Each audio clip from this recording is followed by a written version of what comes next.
I'm here with Jovanka from Rue Morgue, and for me, this is a big honor because I think Jovanka is one of the maybe 10 most influential people in horror right now. So I don't care about anyone else in here because I'm with Jovanka. Okay. Hello, Jovanka. Hi, hello everybody.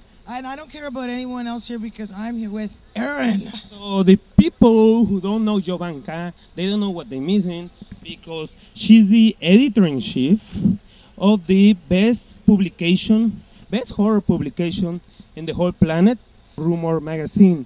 So Jovanka, what are you doing at the con? We come here every year, you know, sort of to socialize and catch up with all of our horror friends, genre people, meet people like you, wonderful people such as yourself and your crew. Mostly lots of socializing, catching up, you know, that's it, really. Parties, lots of parties. So what do you think is going to happen in horror cinema in the next few years? I think it's going to be a big change because what Rue Morgue magazine is doing is uniting every single artists from horror, from independent to foreign filmmakers. Do you think it's gonna be like a whole climatic change? I think, you know, horror, like everything, is cyclical and it goes in cycles, right? So, you know, for a while there, we're stuck in a bit of a remake trend, and that's still very much very popular.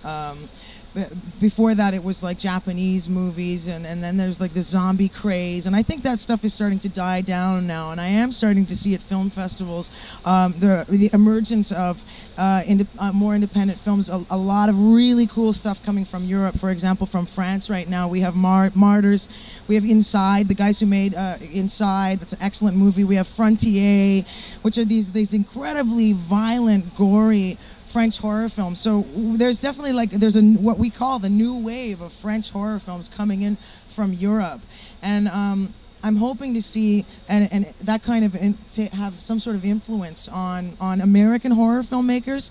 I hope typically that happens when a cool foreign film comes around. It tends to sublimate and have an effect on North American horror films. So I don't know if there's going to be, I can't predict a particular trend at this point, whether it's going to be ghost stories or whatever. But I'm hoping it's whatever it is, it's true and coming from the heart. Yeah, and I hope people like Guillermo del Toro do more Spanish stuff.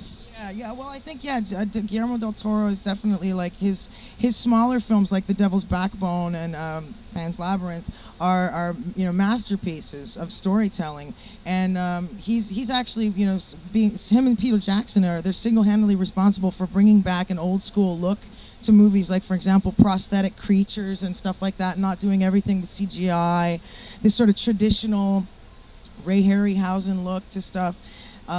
Those guys are really making a difference in Hollywood anyway. They're paving a way for people who want to go and tell traditional horror stories.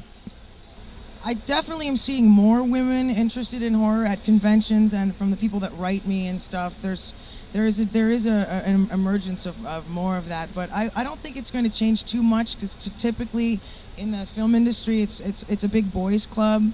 It seems to be more of just all men directing these kinds of movies. I hope to change that in the future, personally. But I am seeing definitely more women, and more like websites like PrettyScary.com and places devoted to women in horror. But as far as, you know, women behind the camera, it's not really changing that much. But there's definitely more female horror fans out there. If you look around at any horror convention, you're now seeing 50-50.